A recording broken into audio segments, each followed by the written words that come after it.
Kaizen itu kan perbaikan terus-menerus.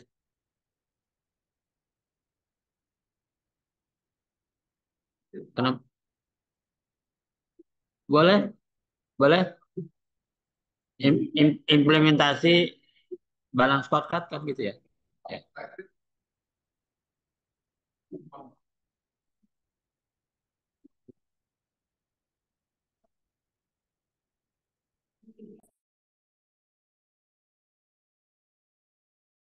Balance scorecard ya itu. Iya. Cuman kan nanti di setiap perspektifnya kan banyak juga itu.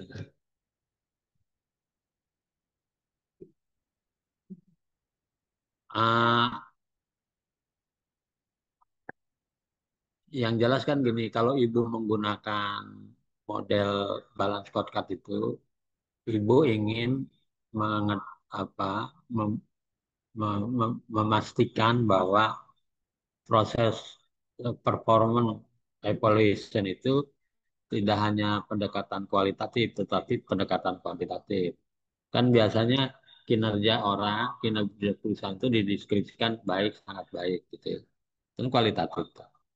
Nah, Ibu ingin melengkapi dengan pendekatan kuantitatifnya. Nah, pendekatan kuantitatifnya kan dari perspektif apa namanya customer dan perspektif finansial. Jadi artinya gini, ketika perusahaan menginvestasikan uangnya untuk pengembangan SDM, eh, dampak terhadap perspektif finansialnya harus apa justifikasinya ada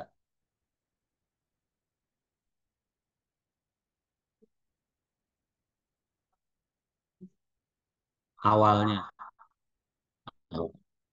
Atau boleh Ibu dari atas juga.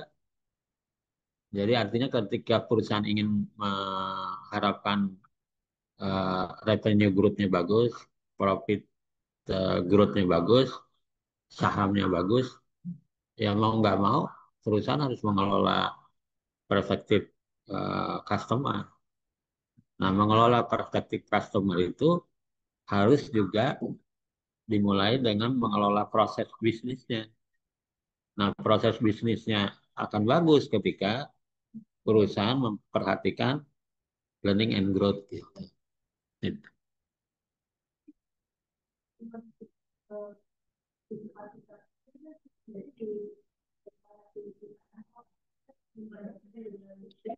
Hmm, ya minimal ada pembanding lah, pembanding.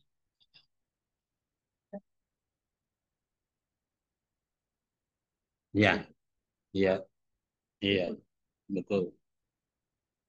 Nah, itu pernah di S2 tuh eh, bimbingan saya ngambil tuh. Itu bagus juga. Aduh, boleh itu, Bu. Silakan Pak Jul. Nih yang di luar siapa? Bu Hamidah mana? Bu, Bu Nur. Saya Pak, Enggak, yang gabung.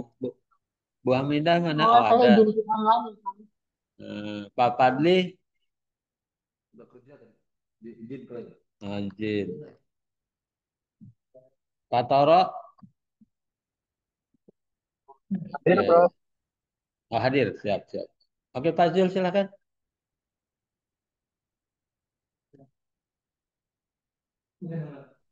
Senaran Rem. Jadi Pak Jul, Bu Nur, Pak Budi Samtoro. oh Pak Budi.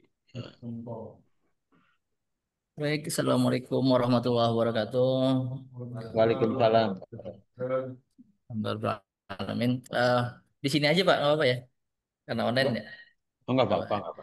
Baik, kami dari kelompok kelima yang terakhir yaitu membahas mengenai performance management and appraisal yang dalam buku Metis dan kawan-kawannya yang pada kesempatan ini ya saya bertiga, ada saya, Pak Budi dan Mbak Rahma yang akan memaparkan eh, kemungkinan ya dengan eh, secara ringkasnya mungkin ini udah kita pertimbangkan. Pertama dari sisi pembahasan dulu secara ringkas kita sudah mengambil poin-poinnya di mana dalam performance ini adalah sistem manajemen kinerja berusaha untuk mengidentifikasi, mengukur, mengkomunikasikan, mengembangkan, memberikan penghargaan terhadap kinerja karyawan. Jadi tujuannya sistem manajemen kinerja adalah sebagai award ya, penghargaan atas apa yang sudah dilakukan oleh karyawan. Itu dalam hal ini apa yang sudah dilakukan nama dengan oleh karyawan namanya kinerja karyawan. Ya. Dalam manajemen kinerja fokusnya adalah fokus organisasinya luas, yaitu proses yang digunakan untuk mengevaluasi bagaimana karyawan melakukan pekerjaan mereka dan kemudian mengkomunikasikan informasi kepada karyawan. Jadi dari berbagai sisi, maksudnya dilihatnya secara luas, tidak dalam hal yang sempit, karena kinerja itu bukan hanya sekedar mengerjakan beban kerja yang uh, diberikan saja, tapi lebih dari itu kita bisa lihat secara luas perspektif daripada manajemen kinerja. Jadi ada banyak berkat poin ketiga ada banyak komponen ya, dimulai dengan budaya organisasi berfokus pada kinerja. Kemudian ketika pekerjaan mengidentifikasi elemen-elemen penting dari suatu pekerjaan. Jadi diidentifikasi dulu elemen-elemen penting dari pekerjaan dan mulai penetapan standar kinerja. Jadi kalau itu untuk memudahkan manajemen kinerja harus ada standarnya juga. Ada supaya dari standar itu nanti akan jadi pedoman ketika orang akan melakukan pekerjaannya ya. Sehingga nanti jelas harus ada ukurannya. Ketika kinerja tidak ada ukurannya, tidak terukur, maka manajemen kinerja akan sulit dilakukan. Ya. Kemudian berikutnya, poin berikutnya, oh tadi ada pedomannya selain itu berkaitan juga pedomannya pasti dengan Undang-Undang Ketenagakerjaan, ya, ya harus sesuai. Jangan sampai apa yang dibuat oleh perusahaan tidak ter, apa, tercakup apa yang ada dalam Undang-Undang Ketenagakerjaan yang ada di Indonesia. Kalau kita bahasnya konteks Indonesia. Penilaian kinerja karyawan, tujuan administratif dan pengembangan, kemudian dilakukan secara informal atau sistematis, dapat juga dilakukan secara informal ataupun sistematis. Walaupun sebenarnya yang kalau kita lihat-lihat kebanyakan perusahaan lah melakukan penilaian kerja secara formal ya. Tapi menurut Mentis ini adalah penilaian kinerja dapat dilakukan secara informal atau secara sistematis. Mbak Rama, next. Udah, ya di sininya belum. Nah ini. eh Yang lain-lainnya ringkasan dari pembahasan yang appraisal performance management appraisal ini penilaian dapat dilakukan oleh atasan karyawan ya. Jadi bisa dari atas menilai bawah, bawah juga menilai atas. Jangan sampai penilaian itu hanya dilakukan dari atas ke bawah. Biasanya penilaian dilakukan oleh pimpinan ke bawahannya. Padahal bawahan juga ya atau low management itu bisa juga menilai middle management atau juga menilai top management. Artinya perspektifnya bisa lebih luas supaya apa? Setiap orang yang bekerja dalam perusahaan dia memiliki penilaian dari sudut pandang orang lain yang bekerja di perusahaan tersebut. Jadi walaupun nantinya eh, ini kan bisa subjektif ya sebenarnya, tapi menurut Metis ini penilaian dapat dilakukan oleh atasan, karyawan, tim, pihak luar ataupun sumber lainnya. Ya, bisa juga salah satunya adalah atasan menilai atau menilai diri sendiri, masing-masing itu menilai diri sendiri. Nah, kalau sekarang udah sering tuh banyak lakukan self assessment ya kan. Nah sekarang itu mungkin bisa juga digunakan karena biasanya salah satu poin dalam menilai adalah kita dapat menilai diri sendiri. Apakah kita udah sesuai dengan apa pedoman standar yang ditetapkan oleh perusahaan. Eh, Penilaiannya banyak, metode penilaiannya ada penskalan kategori, eh, terus ada komparatif juga, ada naratif maupun manajemen berdasarkan tujuan. Eh, Bisa juga dengan wawancara ya, wawancara, terus bisa juga di sini kita lihat secara naratif ya, teknik ya, kritis, pendekatan esai, atau bisa juga observasi ya. Sebenarnya banyak cara untuk mengumpulkan data kinerja karyawan itu, kinerja, sehingga mendapatkan benar-benar kinerja yang utuh. Dan sampai kinerja itu didapat dari satu poin sisi aja, karena bisa jadi ketika kita melihat dari poin satu sisi, maka akan ada sisi lain yang tidak terlihat, dan itu sebenarnya penting sebenarnya. Ya kayak misalkan kalau kita lihat secara absensi aja, poin kinerja ya kalau secara absensi aja mungkin dia absen, tapi secara beban kerja mungkin tidak terpenuhi. Atau melihat beban kerja aja, tapi tidak dilihat sisi absensinya atau kedisiplinannya. Itu juga akan menjadi sudut pandang yang kurang menyeluruh seperti itu. Mungkin next lagi, Umar. Ini masih saya nggak? Mbak Rahma? Enggak nih, apa saya yang lambat nih? Lama ganti. Nah ini ya, berarti yang mana dulu nih? Oh, gamification ya. Jadi sekarang sudah ada sistem penilaian menurut Metis ini ada sistem penilaian dalam menilai memanage kinerja juga ya dengan melakukan penilaiannya juga itu ada namanya gamification. Nah ini sebenarnya gamification ini juga udah banyak dalam proses pembelajaran juga digunakan. Jadi metode game range kalau saya bisa sederhanakan ya. Oh di bagian ini kan nanti ada employee performance, ada organizational strategies, ada performance management outcome, ya, ada organization result. Nah, sebenarnya secara sistem kalau gamification nih seperti ini. Jadi ada di level, kalau lihat di gambar ada nggak sih? Lama. Di gambar yang sebelumnya, kalau di gamification itu, nah ini. Jadi dia menilai berdasarkan, ya. Jadi kalau kita mau masuk ke level yang kedua, kita harus melewati level satu dulu. Game standar game kan seperti itu. Jadi kalau kita mau masuk level 2 harus sudah selesai level satu. Kalau kita mau masuk level 3 harus mulai level 2. Nah, jadi setiap level itu ada awardnya. Itu kalau di gamification yang kami pahami, yang terutama saya pahami itu simpelnya seperti itu, ya. Jadi gamification membuat evaluation fun, artinya yang menyenangkan. Jadi sistem yang menyenangkan dalam evaluasi kinerja itu sendiri. Sehingga orang akan terpacu untuk kayak anak-anak sekarang nih kalau lagi main game terpacu untuk push rank gitu kan, naik tingkat, dia akan terpacu untuk meningkatkan kinerja. Dengan ada gamification itu akan membuat pekerjaan itu bukan lagi penilaian itu bukan lagi yang tidak menyenangkan tapi sesuatu yang menyenangkan, sehingga dampaknya nantinya dari manajemen kinerja dengan model gamification ini membuat setiap orang akan terpacu untuk meningkatkan kinerjanya gitu. Jadi dilihat gambar ini contoh ada gamification dari sistem yang mungkin di perusahaan sudah pakai di luar yang disediakan gambarnya oleh Metis. Berikutnya.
Di sini ada karakteristiknya yaitu bersifat strategis, yaitu terhubung langsung dengan tujuan jangka panjang organisasi, berorientasi pada hasil, yaitu fokus pada pencapaian target dan kontribusi nyata, lalu ada transparan dan adil, ada partisipatif, melibatkan atasan dan bawahan dalam seluruh proses approval, lalu ada kelanjutan, tidak berhenti pada evaluasi tapi mengarah pada perbaikan. Manfaatnya adalah yang pertama, meningkatkan efisiensi dan produktivitas, mengidentifikasi potensi kepemimpinan dan sukses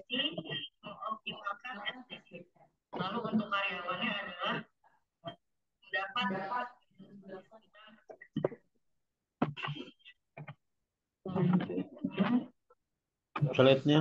Slide-nya berubah.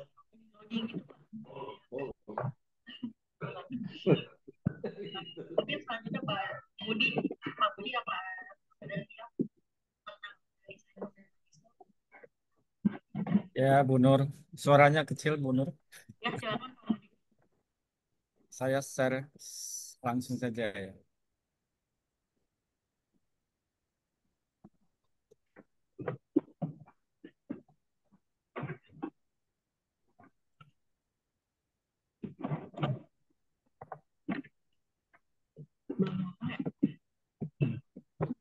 Pak Budi, Ya, Pak.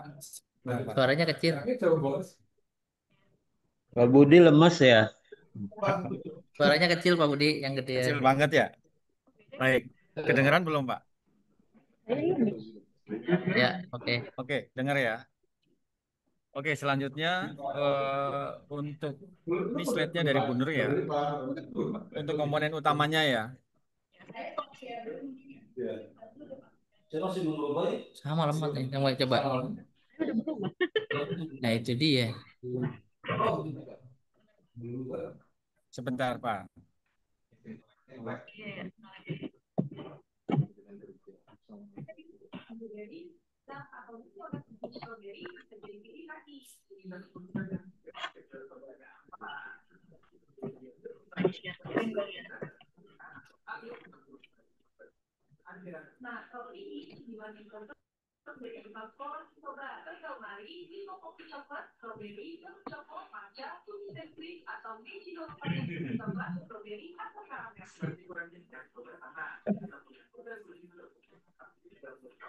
Oke, sudah terlihat ya slide-nya ya. Bu Nur. Oke, saya melanjutkan presentasi dari kelompok kami, Pak, dari Bu Nur, kelanjutannya terkait eh, komponen utama. Komponen utamanya yaitu untuk penilaiannya dari perencanaan kerja ini ada kita menentukan indikator KPI. Terus kemudian pemantauan kinerja, pengembangan kinerja, evaluasi kinerja dan pemberian imbalan dan tindak lanjut.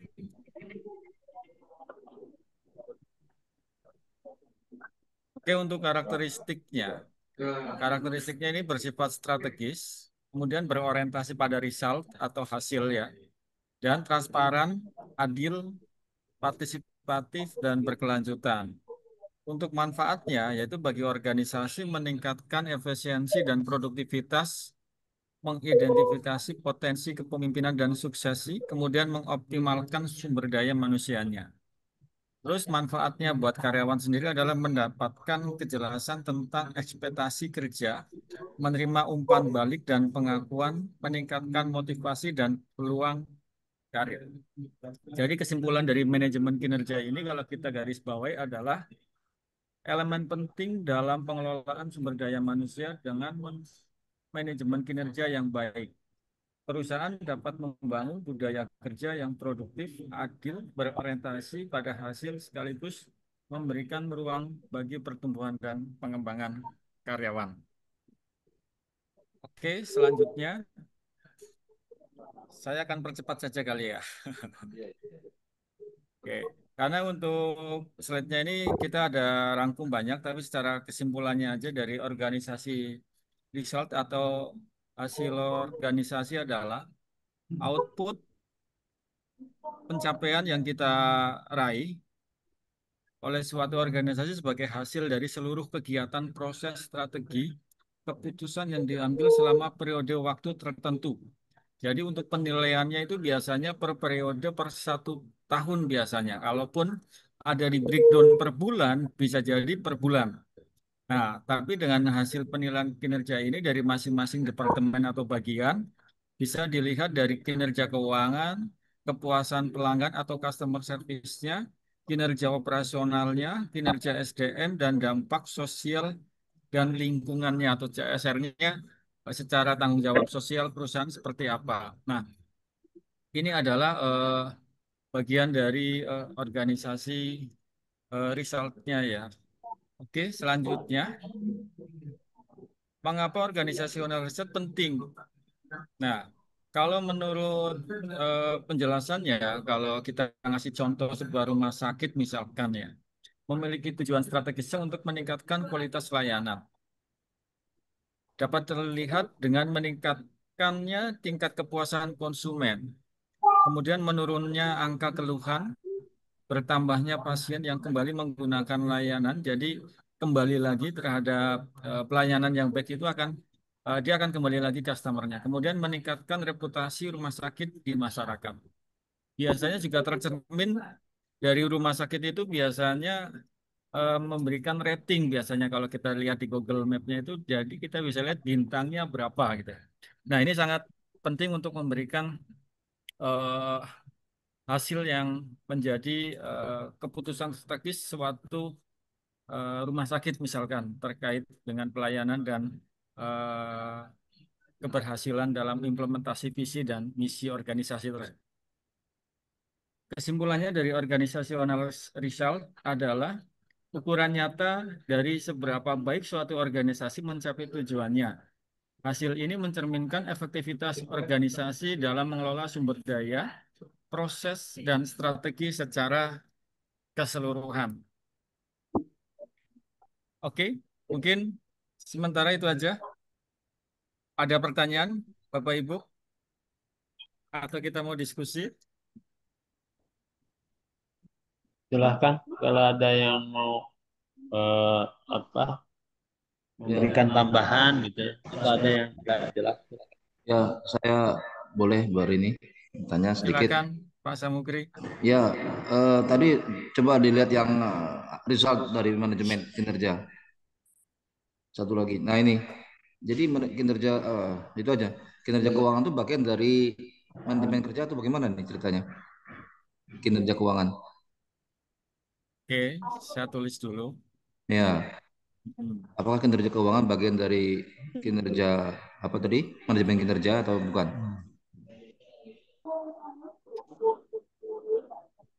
Ada lagi? Oke, yang lain? Bang Roma? Belum. SDM mana SDM? CM, saya manajemen keuangan. Tanya langsung.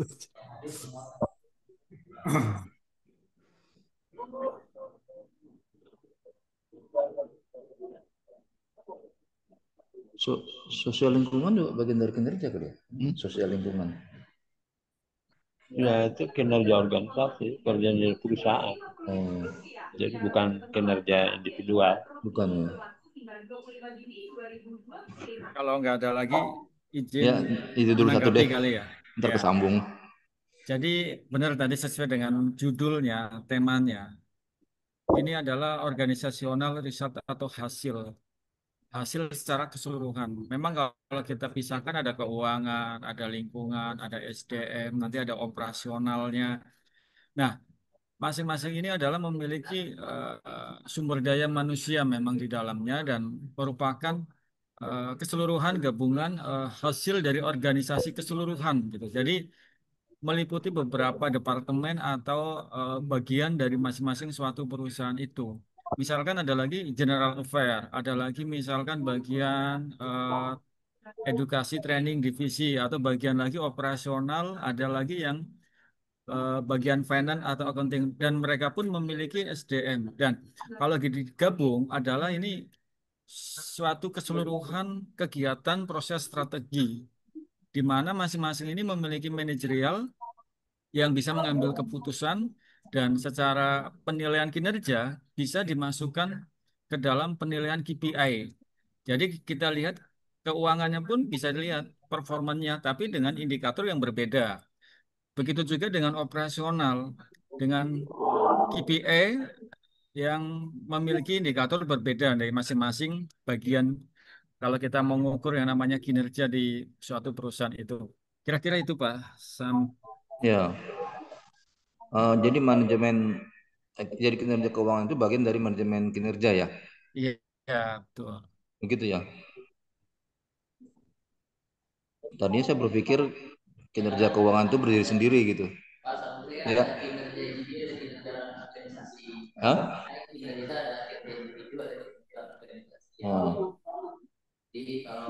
Kalau misalkan di sini kan organization result, jadi yang berkaitan sama organisasi keseluruhan, bukan sekedar yang individu. Kalau kinerja organisasi kan, pencapaian organisasi itu keseluruhan, makanya ada keuangan gitu kan. Dari sisi pemasaran ada kepuasan pelanggan, dari sisi operasionalnya ada kinerja operasional, efisiensi proses tadi, kualitas produk yang dihasilkan. Kalau dia manufaktur, kualitas produk yang dihasilkan ya, ya kan, atau jasa juga menghasilkan jasanya, atau inovasi apa enggak. Jadi seluruh bidang apa di dalam manajemen itu masuk ke dalam kinerja organisasi, ada keuangan, pemasaran, minimal kan operasional sama SDM. Kemudian ada satu lagi menurut Matis dan kawan-kawan ini, ada dampak sosial lingkungan ya, makanya di situ kaitannya nanti ada CSR, di apakah perusahaan melakukan CSR apa enggak gitu kan, apakah perusahaan melakukan sustainability apa enggak. Sekarang kan sudah mulai modelnya kan ESG gitu kan, jadi ada keberlanjutan. Nah jadi nggak cuma sekedar tanggung jawab sosial doang, tapi ada keberlanjutan sustainable itu. Nah jadi selain yang secara internal tadi, dilihat kinerja kepada dampak sosial ke masyarakatnya atau lingkungannya. Itu. Jadi salah satu apa yang berkaitan sama manajemen kinerja adalah pencapaian dari organisasi. Jadi kinerja itu pasti akan berkaitan dengan kinerja individu maupun kinerja organisasi. Kalau yang saya tangkap sih seperti itu. Itu makanya ada semuanya tuh bidangnya, dari minimal 4 kan, keuangan, pemasaran, operasional, dan SDM. Ada lagi? Yang lainnya? Jadi memang betul ini pendekatannya pendekatan ke kinerja perusahaan ya, organisasi. Ya dimensinya tentu Ada keuangan, ada apa? penekatannya pada fungsi ya. Ya, Termasuk mungkin tambahannya CSR tuh, lingkungan. dampak sosial dan lingkungan itu kan turunan globalnya seperti itu. Nah di dalamnya termasuk reputasi perusahaan ya. Jadi organization reputation. Nah kalau melihat dari perspektif SDM-nya, semua itu akan menghasilkan kinerja yang bagus. Jadi fungsi-fungsi itu semua akan menghasilkan kinerja yang bagus ketika konsep manajemen SDM-nya itu komprehensif. Dulu kan orang pikir kalau memanage orang itu karena cuma memanage motivasi, kedisiplinan, kemudian hal-hal yang bersifat administratif ya. Nah, konsep manajemen SDM sekarang holistik. Nah, makanya orang-orang di SDM harus juga orang-orang yang juga Kinerja. memiliki kompetensi bidang fungsi lain. Misalnya gini, memberi pelatihan pada orang keuangan akan berbeda dengan memberikan pelatihan pada orang SDM, produksi. Nah, kemampuan menganalisis kebutuhan pengembangan orang itu juga didasarkan pada perubahan lingkungan yang terjadi. Karena pada akhirnya kompetensi orang per orang itu harus terukur juga pada dampak organisasinya.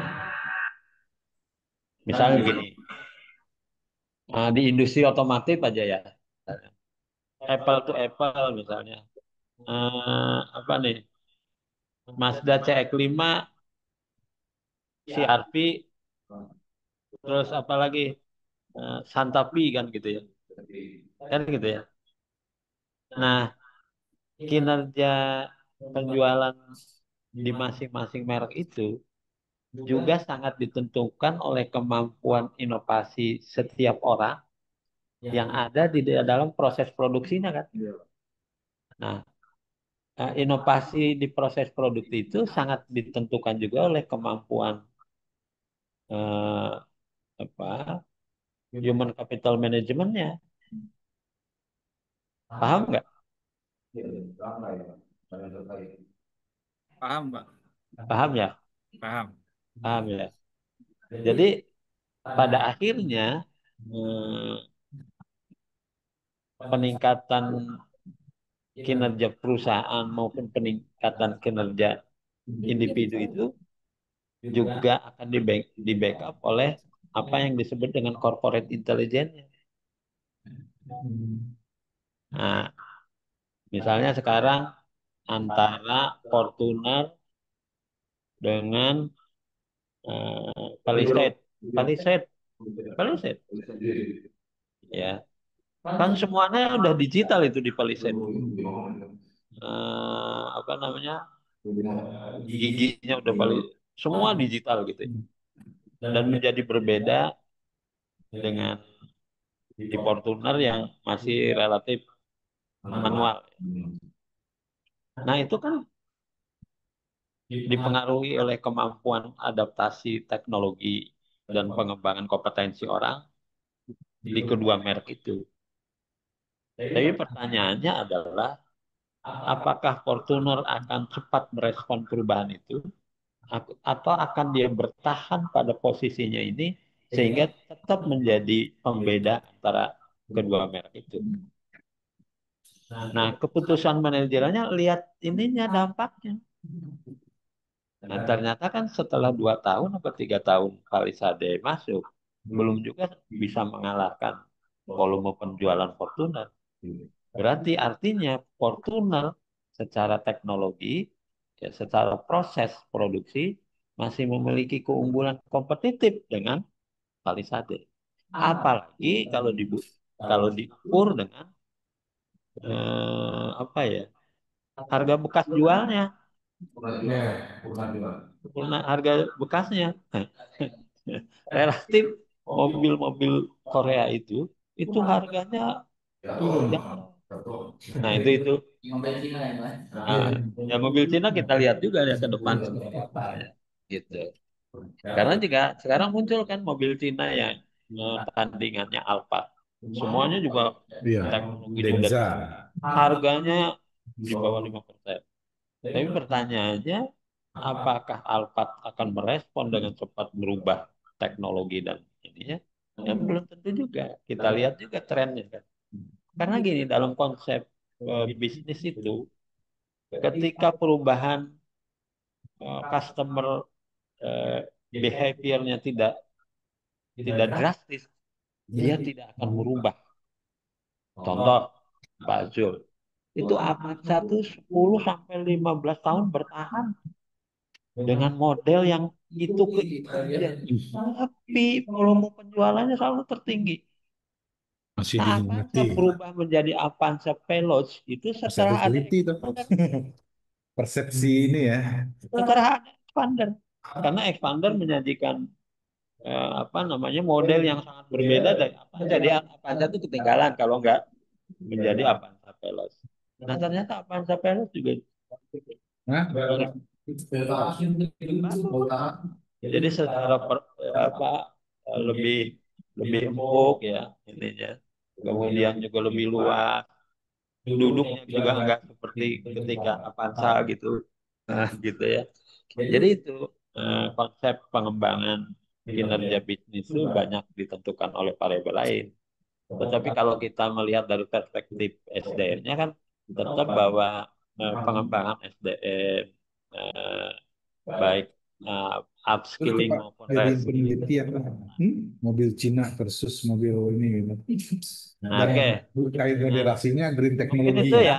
Itu Jadi kan namanya. Green teknologi kan moderasi. kinerja organisasi mesti mengukur semua fungsi korporasinya. Nah, Prof, sementara kinerja individual ya mengevaluasi individual. Tujuannya apa sih sebenarnya kalau yang individual apa?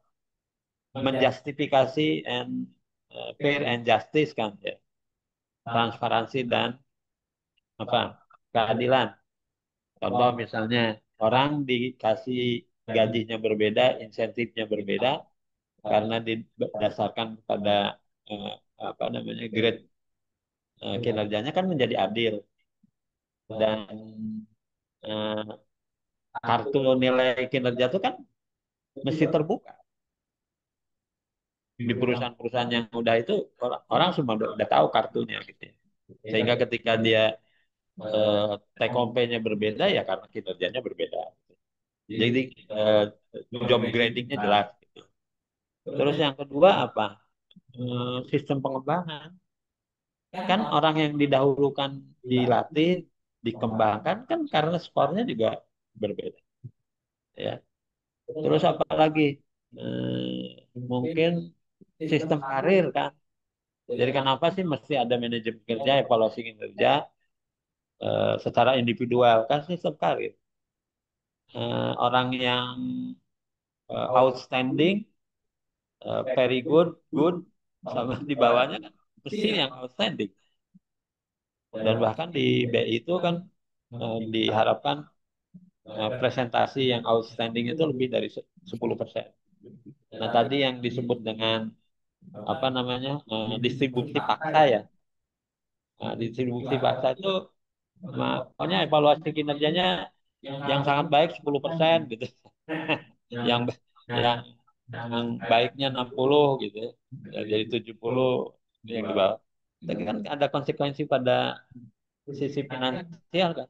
Nah, perusahaan-perusahaan multinasional itu tetap menggunakan kurva normal. Yang very good-nya tuh udah banyak tuh karena implikasinya akan menambah bonus, menambah uh, standar apa pendapatannya, ya dibuat tinggi lagi ininya level KPI-nya. Nah itu sering terjadi sekarang. Walaupun sebenarnya itu kan menyalahi regulasi ya tenaga kerjaan. Jadi konsep fair and justice-nya, nah itu terjadi di beberapa perusahaan multinasional seperti di perusahaan obat-obatan Jerman dan sebagainya itu. Yang tadi yang menurut apa namanya eh, Dep Ulris itu 70, 10, 10, 10. Kan begitu. Eh, tujuan strategisnya apa sih melakukan evaluasi itu? Kan supaya mempermudah kelompok kotak orang. Ini masuk ke baik, ini sangat baik, ini sangat baik dan strategis, ini sangat baik, strategis dan next leader kan gitu. Itu contoh penjelasan strategisnya ya. Kenapa manajemen kinerja itu perlu, kenapa evaluasi kinerja individual itu perlu, kenapa evaluasi kinerja organisasi itu perlu. Gitu. Tadi satu ada disebutkan dari Pak Zul tadi. Jadi feedback itu kan bisa dari anak buah ke bos atau bos ke anak buah atau dari dirinya sendiri tadi ya yang Iya. disebutkan. Nah ini kan kebetulan di coffee saya itu ada pengalaman ada anak buah saya itu dia tidak sadar kalau dia melakukan kesalahan. Nah ini bagaimana? Memang idealnya orang itu harus bisa mengukur dirinya sendiri. Karena kan perusahaan hanya memfasilitasi sebenarnya kan. Kalau dia ada di mana, kalau jadi otomatis orang kerja baik pasti akan naik. Karena kan dia sebenarnya cuma pengamat kan orang sekeliling itu. Sebenarnya dirinya sendiri yang memanage. Tapi ini aneh sekali sih anak buah saya ini dia nggak sadar kalau dia melakukan kesalahan. Jadi apa ini kesalahan saya? Padahal banyak sekali. Dan everybody knows gitu kalau dia itu memang bermasalah. Tapi dia nggak merasa membuat kesalahan itu. Nah, jadi ini kalau secara tadi kan ada kebenaran apa korespondensi tadi ya yang berhubungan gitu. Nah, ini sebenarnya termasuk yang tadi itu sebenarnya apa namanya atau mungkin memang pengecualian saja tadi atau memang kebenaran itu yang salah teori itu gitu. Jadi tidak bisa orang mengukur dirinya sendiri gitu. Nah, mungkin Jadi jadi konsep evaluation itu kan macam-macam tadi ada naratif, ada apa. Tapi ada juga pendekatan pada tiga apa dimensi pokok ya. Eh, result based, behavior based, and threat based. Nah itu yang tadi nggak ngerti salahnya tuh di evaluasi behavior based dan threat based. Jadi kalau result based kan hasil kerja tuh. Nah yang kedua, yang dua itu perilaku kerja. Jadi dimensinya itu kan gitu Pak. Mana yang tadi?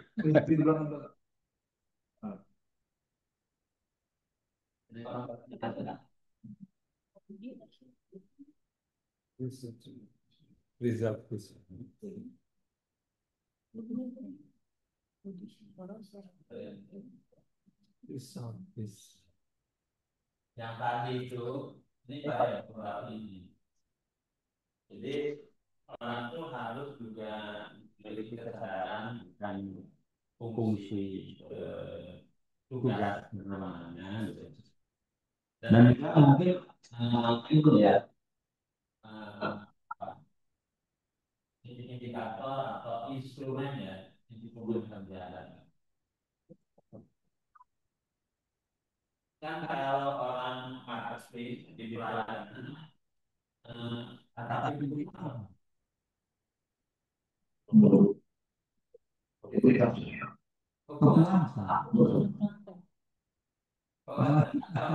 ngomong aja kalau bos pelanggannya nggak puas ya forget it. Service excellent. Ya kekuasaan sebenarnya kekuasaan kita melakukan apapun untuk konsepnya itu mau fokus pada kekuasaan pelanggan. Nah kalau orang di produksi apa Pak? Kualitas kan produksi kualitas. Tapi kan ada macam-macam di sini kualitas, efisien dan tingkat kesalahannya rendah. Ngomong apa? Peminat apapun kualitas di bawah auto oh bagus, tapi nggak efisien, tidak ada penilaian. Bagus, tapi ya yang bagusnya 3 ya, salahnya 7. Jadi pada konsep ini Pak, makanya di dalam penilaian itu kan tidak selalu skor. Pada akhirnya Bapak ketika mau memilih anak buah Bapak, Bapak Pasti. Pasti. dalam bahasa ini chemistry ya. Enggak, saya belum ngomong juga dia udah ngerti. Terus dia juga ketika disuruh bikin laporan kasus ya, nggak perlu diminta, nggak ada limit. Iya, betul. Jadi bukan hanya skornya gitu, bukan mesti kerja tapi juga behavior Inisiatif. itu ya. Nah soal kepentingan bawahan memberikan evaluasi ini ada dulu ketika perusahaan dilihat ada di sini di apa namanya di Gaplek itu proses produksi kan dulu di situ. Nah sekarang Indonesia itu kan dilihat hanya didistribusikan dari Cina ya. Dulu produksinya di situ kan. Nah salah satu eh, eh, manajernya itu yang dari orang Jepang pindah ke Korea Pak. Nah ketika pindah ke cabang ini di negara lain, di negara yang bersangkutan memerlukan apa penilaian dari bawah. Nah, mungkin eh, sebagai modal ya, bagaimana dia bisa beradaptasi pada apa namanya tempat kerja baru. Jadi wajib dulu dilihat itu ketika orang mau pindah ke tempat lain itu bawahannya memberikan penilaian. Tapi kan dia perlu waktu Pak untuk bisa menilai sesuatu kan harus bergaul dulu. Itu Oh minimal iya, berapa bulan kan? Bisa. oh iya lama Pak. Ya artinya bawahan yang selama ini menjadi bawahannya. Oh, yang sebelumnya berarti. Jadi itu untuk syarat untuk dia ditempatkan di sana Oke, itu oke. penilaiannya seperti itu. Nah, dalam konsep yang lain kan sekarang ada pendekatan 360 derajat itu ya, nah, yang dipakai oleh pemerintah. Dan artinya gini, penilaian kinerja itu tidak hanya berfokus pada atasan ke bawahan gitu ya, langsung, tapi juga bisa atasan tidak langsung, rekan kerja, tapi juga faktor eksternal. Faktor eksternal itu terutama eh, customer ya. Jadi di perbankan tuh dulu ketika layanannya masih manual, kasir itu sangat penting. Tingkat skor keluhan nasabah itu menjadi perhitungan penilaian kinerja. Jadi mungkin atasannya bagus saja nilai, tapi bisa juga berbeda antara atasan yang beri nilai rendah, tapi customernya memberi nilai bagus. Nah itu nanti dibandingkan. Kalau beda angkanya terlalu apa jomplang, ya nanti bisa ditarik ke atas lagi itu. Gitu. Nah itu untuk melengkapi objektivitas scorecard ya kartu nilai itu. Gitu. Nah di beberapa perusahaan sekarang udah di pemerintahan juga sekarang udah menggunakan pendekatan 360 derajat ya. Walaupun sekarang itu kan eh, digitalisasi performance udah jelas Pak. Karena KPI-nya jelas, targetnya jelas, pekerjaan kontrak hariannya jelas, jadi nilai kinerja itu secara automatically tiap hari sudah terekam. Nah, tinggal nanti mungkin ya itu tadi yang disebut pembinaan, kemudian pengembangan supaya konsistensi kinerjanya tetap tumbuh gitu. Nah, saya pernah ngasih pelatihan Pak di MK. Nah, mereka sudah menerapkan itu juga, eh, virtual assessment center. Nah, jadi sekjennya tuh dia ingin tahu orang terbaik di di MK itu siapa aja. Kemudian ketika dia ingin memberikan penugasan pelatihan, misalnya survei untuk belajar sistem manajemen gitu di MK terbaik dunia, ya yang dikirim itu udah dinominasi berdasarkan kartu nilai performanya. Jadi di pemerintahan juga sekarang udah bagus. Beberapa ya yang menjalankan itu. Di Muhammadiyah belum ya. Walaupun tetap sudah melakukan input ya, hasil misalnya IKD, kemudian IKI, tapi itu belum dimanage secara apa ya, eh, secara baik gitu, sehingga menghasilkan perankingan orang kan gitu. Misalnya kalau ditanya sekarang dosen terbaik di FEB siapa, debatable juga gitu. Nah, padahal kalau sistem manajemen kinerjanya sudah baik, minimal dari sisi nanti baru kualitatifnya dari behavior dan itu Ya, ya. yang lain silakan. Dan yang lebih penting lagi sebenarnya mengelola manajemen kinerja itu reputasi perusahaan. Dan itu sudah terbukti ya perusahaan yang memberikan fokus perhatian terhadap manajemen kinerja baik organisasi maupun individual itu ya eh, keberlanjutannya itu terbukti ya dan reputasinya menjadi baik gitu. Ini ada perbedaan nggak Pak? Misalnya dari sisi behavior tadi. Kalau saya merasa yang Gen Z susah banget ini ya. Nggak bisa tahan. Sebelum pas banyak kita belum pikir guys. Bagaimana bos kita ya masih tetap Izin Prof mau nambahkan juga yang pertanyaan dari Pak Fauzan. Nah, kiranya Prof kita itu implementasi di lapangan ya Prof. Tadi betul yang kata Pak Fadli bahwa Gen Z ini dengan gen yang lama ini agak bervariasi Prof. Khususnya di dalam manajemen kinerja ini dalam menyusun KPI ya Prof. Apakah kita di dalam satu institusi perusahaan harus membuat variabel-variabel di dalam KPI ini menyesuaikan generasi ini Prof?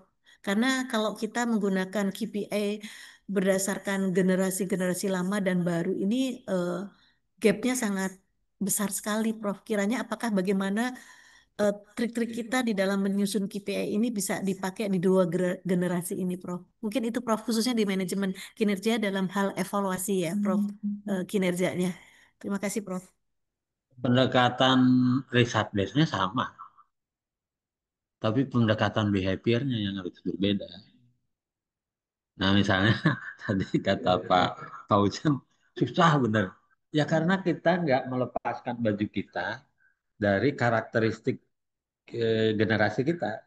Tapi kalau kita lepaskan baju kita, masuk pada generasi mereka, sebenarnya mudah. Mereka itu kan sebenarnya juga butuh perhatian. Mereka juga sebenarnya butuh eh, teman diskusi gitu ya. Yang memang menurut kita itu tidak mandiri, cengeng gitu ya. Jadi memang harus banyak upaya yang dilakukan oleh generasi X maupun generasi baby boomer untuk memahami karakteristik perilaku generasi Y dan Z. Nah, kelebihan mereka itu kan ini ya, ya kemampuan teknologi, kemudian kemampuan membuat narasi juga bagus-bagus anak kita. Pemahaman konsep pengetahuan juga bagus. Nah, tinggal diarahkan memperkuat tanggung jawab. Kemudian ukuran-ukuran kepuasannya itu harus juga ditambahkan tentang ya apa eh, sense of belonging ya, rasa memiliki terhadap perusahaannya itu kurang gitu. Eh, ini Bu Alida, ini saya punya kasus nih. Kemarin anak saya itu kan kerja terlalu capek kali ya di BNI 46 itu kan jam 9 setengah 10 baru pulang. Ya, anak-anak generasi. Nah, di BNI 46. Jadi antara tuntutan yang diminta sama pimpinannya, kemudian kesiapan mental dia itu kan nggak itu. Kalau kita kan dulu ditahan banting ya, mau diapain aja bos gitu. Anak sekarang tuh berontak gitu. Nah, berontak. Nah, akhirnya ini eh, ngedrop. Nah, ngedrop. Ini Bu Arina ini kasih contoh kasus juga ya. Nah, karena ada di Jakarta Pusat, eh, saya agak senang dengan rumah rumah sakit Primaya yang di Tangerang tuh. Karena alatnya canggih, kemudian pendekatan layanannya juga secara eh, behavior tuh bagus. Tapi karena kondisi kritis, jadi saya bawa pilihannya waktu itu cuman Siloam Sudirman, Sudirman dengan Primaya Cikini. Saya ke Primaya Cikini itu. Dulunya kan Cikini Cikini aja ya. Nah, ini masuk ke UGD. Belum diperiksa sama dokter udah langsung bilang ini harus dirawat gitu. Nah, ya udah dirawat. Udah coba dulu. Itu ada beberapa menit anak saya dibiarin aja gitu ya. Nah, nah, yang perawat yang lain komunikasi. Pakai apa gitu bayarnya BPJS atau kebetulan kan pakai itu apa asuransi. Oh itu langsung itu pakai asuransi dilayani gitu ya, dilayani diproses. Eh, Walaupun juga kedalaman ininya apa namanya eh, analisis ya penyebabnya itu kan ya juga sampai pada keputusan apakah dirawat atau tidak, berapa biayanya dan sebagainya. Itu hampir 2 jam lebih, 2 jam lebih. Nah, oke. Jadi akhirnya anak saya dan saya memutuskan kalaupun kondisi harus dirawat jangan di sini lah. Akhirnya pulang dari sana jam eh, setengah 10 lah kalau nggak salah ke Primaya Tangerang itu. Luar biasa, responnya cukup bagus gitu, detail, ramah gitu. Kemudian akhirnya masuk ke ruang IGD-nya, diperiksa sama dokter. Terus kita tanya, gimana dirawat? Saya tidak bisa memastikan dirawat dan tidak dirawat. sebelum saya mendapatkan data kondisi kesehatan anak Bapak. Nah, salah satunya yang kondisi kesehatan itu kan harus diperiksa darahnya. Nah, akhirnya diperiksa darah. Itu nggak ditanya pakai asuransi atau apa, langsung dilayani. Ya, layani. Dan akhirnya setelah keluar itunya, apa namanya, resume hasil analisis darahnya, ketemu di situ ada apa ya, bukan variabel-variabel yang menurut skalanya tuh agak turun gitu ya. Sebenarnya ini tidak membahayakan gitu, tapi akan lebih bagus kalau misalnya dirawat supaya ada penanganan yang lebih serius. Kan jadi enak kitanya gitu ya. Terus akhirnya udahlah, sambil istirahat gitu ya. Udah dirawat aja. Dan ketika memutuskan dari IGD dan pelayanan administrasi itu dirawat tuh cepat sekali, Pak. Sementara di Cikini itu saya harus nunggu 1 jam setengah. Masuk ke ruangan inap juga dilayaninya dengan bagus. Nah itu kan akhirnya kita berpikir eh, selain hal-hal yang bersifat kuantitatif gitu ya, yang bersifat kualitatif itu mempengaruhi pada kinerja dan reputasi perusahaan. Nah, nah, kalau di rumah sakit itu kan ada rumah sakit pendidikan dan rumah sakit. Nah, yang rumah sakit pendidikan itu kan, ya, itu mestinya sih layannya masih lebih itu ya, lebih lebih komprehensif ya. Nah, yang tidak pendidikan tuh tanda kutip sisi apa, sisi bisnisnya yang lebih tinggi. Jadi saya kira itu Pak. Jadi apa, variable behaviornya yang mesti dilihat. Dan untuk khusus generasi Y dan Z, ya memang kita harus memahami bahwa kenyataannya itu ada gitu. Dan ternyata juga sebenarnya mereka memiliki produktivitas kinerja yang bagus gitu. Cuman cara pendekatannya. Emang kalau dibandingkan dengan kita ya nggak ini, Pak. Kita tuh kan harus berjuang dulu, sakit-sakit dahulu, sabar. Mereka nggak sabaran.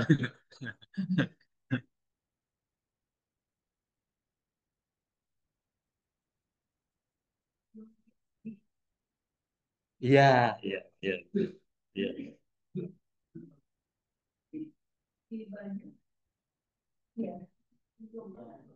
Ya, ya, ya.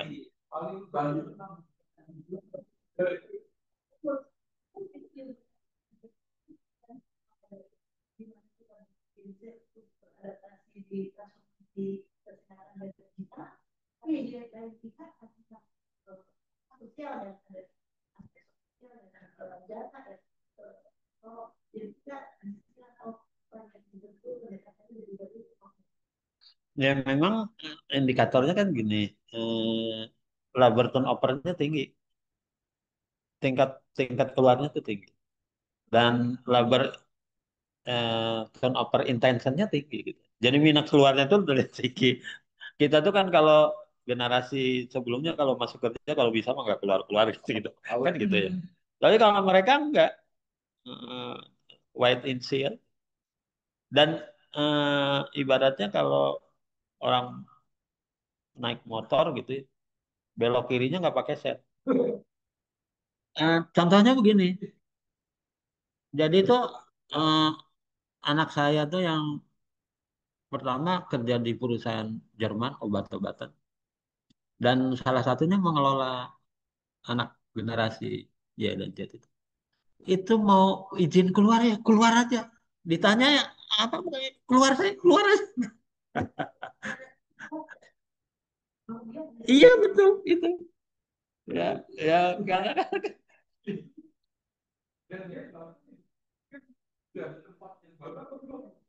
nah mungkin kelemahannya gini ya, interkoneksi perusahaan di kita tuh kan nggak ada. Kalau di perusahaan Jepang tuh interkoneksi perusahaan tuh ada. Kemudian ada etika ya. Orang kalau kebanyakan pindah-pindah kerja tuh udah negatif aja kalau di perusahaan Jepang. Nah, kalau di kita kan enggak, malah bangga kan, banyak pindah kerja. Bangga. Tapi ada ada juga saya menemukan sesuatu yang menarik ya. Eh, Nanti nih yang bagian konsentrasi ada ya. Ada faktor lain. Nah, kemarin dibahas tuh Pak Jul di grup WA-nya dosen ya. Eh, Konsep collegiality. Nah, karena memang penting itu. Eh, saya tuh makan di restoran Thailand di Ion. Karena agak seringan jadi mereka hafal dengan saya, dengan istri saya, dengan anak-anak saya itu hafal. Akhirnya sambil makan, kalau di yang lain kita ngobrol gitu. Tanya, kok kelihatannya senyum, tenang gitu, kerja gitu ya. Iya Pak, karena lingkungan kerjanya menyenangkan. Kenapa? Ya atasan saya menghargai kita. Kemudian terutama kewajiban-kewajiban keagamaan kita, dia memberikan waktu yang bagus gitu. Sehingga walaupun gaji lebih kecil atau kecil dibandingkan yang lain, kami nyaman di sini. Jadi memang ada sebuah strategi ya perusahaan gimana membuat orang itu menjadi nyaman. Nah, itu menjadi nyamannya itu kan bukan hanya dari perspektif finansial, tetapi perspektif lingkungan kerja. Jadi hubungan interpersonal antara orang itu penting.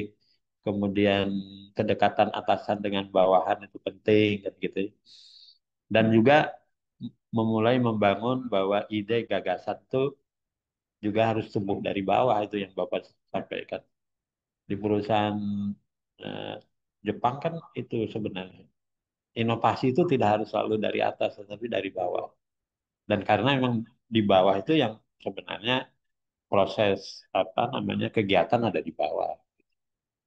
Misalnya kalau di Toyota tuh eh, rem kita lebih canggih dari remnya Mazda gitu. Atau elektriknya kita, wah ternyata lebih lambat dari elektriknya apa Mazda. Nah itu kan sebenarnya ide, gagasan, saran itu dari bawah. Nah seringkali kita top down kan, gitu. Selalu top down kan, gitu ya. Begitu ya Pak Fazil ya. Eh, proses proses produksi di universitas itu kan sebenarnya di bawah itu apa ada di dosen di mahasiswa. Tapi seberapa jauh menghargai input masukan dari dosen dan dari mahasiswa ya sampai sekarang belum sempat itu menjadi core-nya perbaikan gitu. Padahal keluhan mahasiswa kan yang mesti itu yang didengar. Keluhan dosen kan itu yang mesti didengar. Karena apa? Karena itu yang akan menjamin apa? Output dari produk produksi kita gitu. Nah, itu. Nah, mesti harus dirubah sekarang konsepnya. Jadi perbaikan ide gagasan itu ya dihargai dari bawah. Jadi bottom up bukan hanya top down. Itulah kira-kira Pak tambahannya. Jadi ini memang kita harus melepaskan baju kita untuk memahami Prof, karakteristik izin mereka. izin sharing, Prof. Boleh, Prof? Halo, Prof. Terdengar Ya suaranya? siap, siap, siap. Izin sharing. Ini buat Bapak Ibu mungkin pernah dengar gini. Secara penilaian kinerja memang secara indikator sudah terbentuk dalam suatu perusahaan masing-masing misalkan ya. Dan KPI seharusnya kalau kita lihat itu bersifat objektivitas. Itu ya, Prof. Jadi Ya, dari tolak ukur yang sudah tercapai, dia secara kinerja yang terbaik yang mana pasti akan terlihat dari masing-masing departemen misalkan. Tadi contoh ya, dari dosen gitu misalkan. Jadi harus bersifat objektivitas. Tapi terkadang ada beberapa secara penilaian hasil akhirnya yaitu subjektivitas. Karena apa? Saya sempat menjadi catatan juga motivator terkenal di Indonesia pun sempat menyatakan gini, KPI memang bersifat objektivitas, tapi yang menilai adalah subjektivitas. Jadi terkadang kita melihat dia nggak ada kinerjanya padahal hasilnya nggak bagus. Karena sering makan bareng dengan bosnya atau sering jalan atau lebih dekat dengan pimpinan. Jadi kalau saya lihat malah dia kok bisa lebih baik lagi. Nah, menurut Prof atau teman-teman yang lain, boleh masukannya deh kita diskusi di sini. Apakah hal ini ada di lingkungan sekitar kita, Bang? Ternyata ada. Nah, apa yang harus kita lakukan? Padahal kalau secara teoritis itu objektivitas harus kita pegang teguh, KPI sudah ada. Gitu, Prof. Mungkin sedikit sharing kira-kira tanggapannya seperti apa gitu. Makasih, Prof. Pertanyaan balik dari saya gini, kalau yang subjektivitasnya presentasinya lebih banyak, itu lonceng kematian bagi organisasi.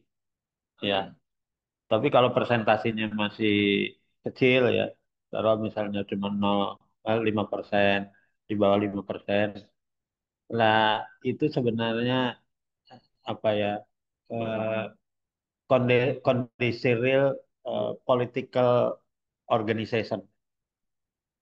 Karena Jadi walaupun bisa bagaimana, bisa dimungkinkan gitu ya, Prof. Tapi dengan ya karena presentasi yang masih toleransi gitu ya, Prof. betul, karena walaupun bagaimana setiap pemimpin tuh juga sangat terikat pada karakteristik masing-masing ya. Nah, eh, ntar dulu ini ada ajan dulu ya Pak. Ada ajan dulu sebentar. Siap, Prof.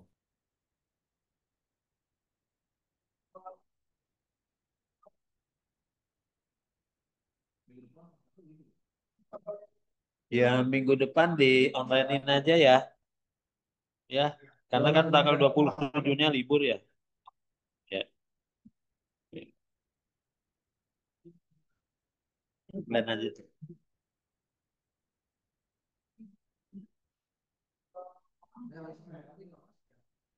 Ya Pak Rektor nanti nambah.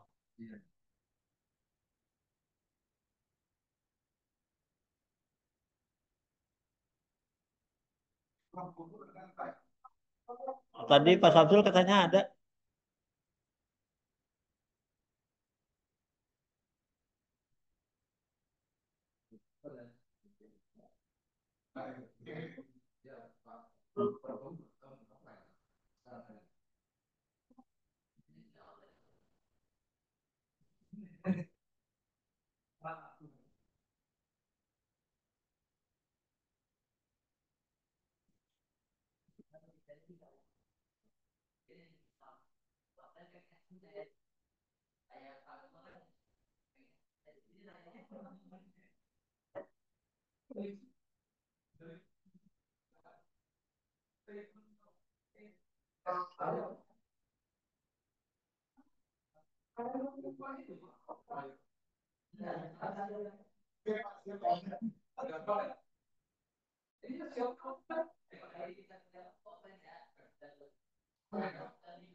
Ya.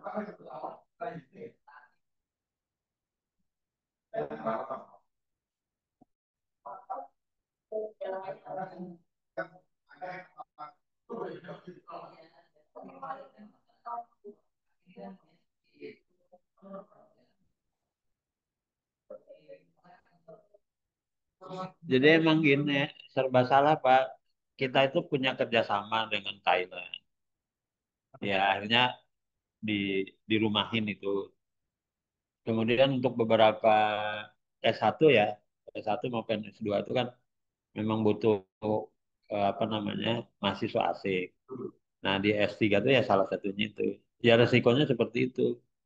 Kayak kita nggak bisa. Nih saya dia ada di mana juga dirahasiakan. Kadang-kadang kan para pejuang juga itu ya. Pejuang apa Pak?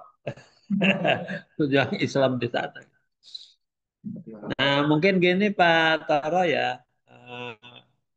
sedapat mungkin sekarang sih sebenarnya setiap perusahaan mengelola kinerja itu secara kuantitatif. Ya. Makanya pendekatan risk base-nya itu harus lebih besar ya, lebih besar.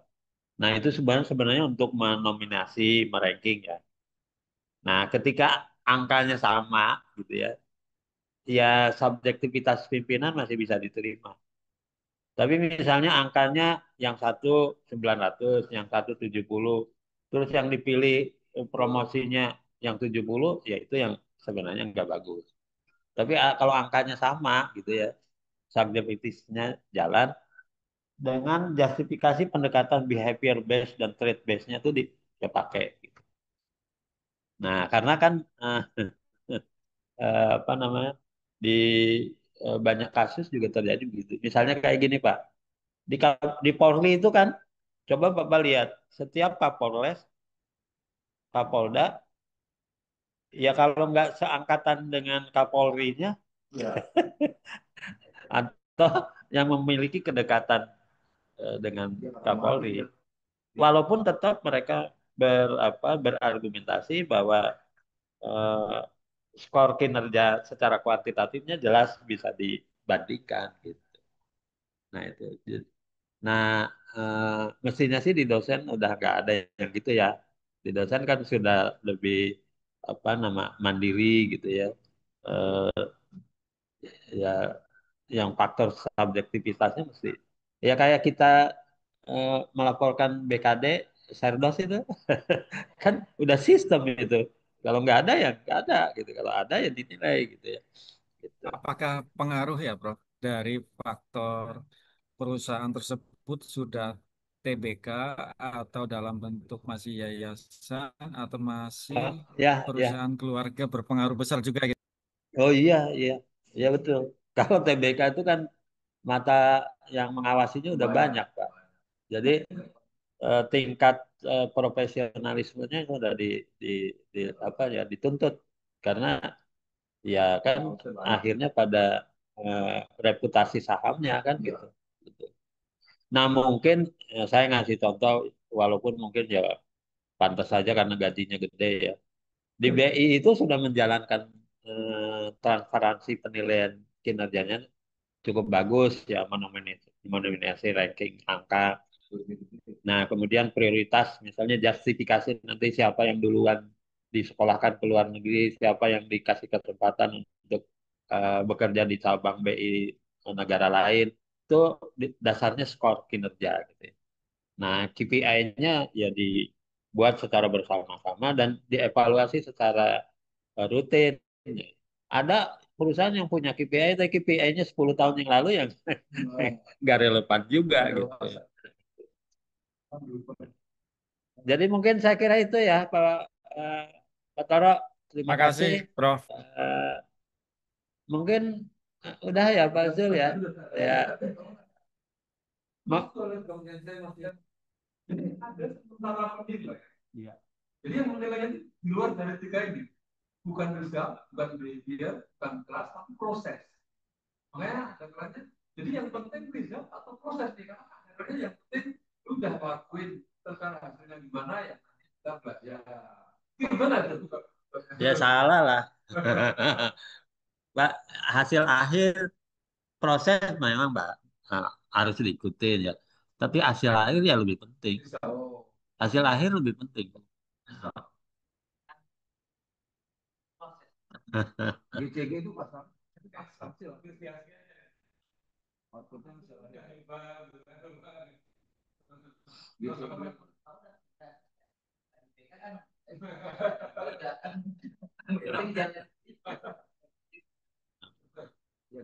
Katanya kalau proses tidak akan mengkhianati hasil tadi.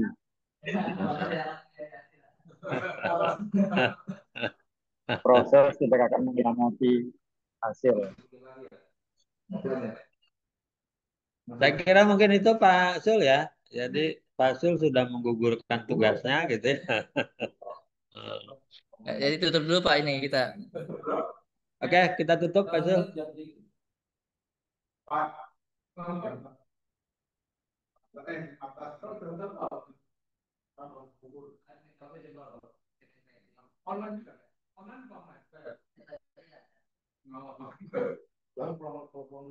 Oke, Fazal, ditutup. Baik, terima kasih rekan-rekan yang sudah menyimak, memperhatikan dengan seksama. Mudah-mudahan apa yang menjadi diskusi hari ini bermanfaat buat kita semua untuk pengembangan pengetahuan sehingga bisa nantinya dipraktekkan pada pekerjaannya masing-masing. Terima kasih dari tim kami. eh, Dan kita ya. Assalamualaikum warahmatullahi wabarakatuh. Waalaikumsalam warahmatullahi wabarakatuh. Saya kira mungkin cukup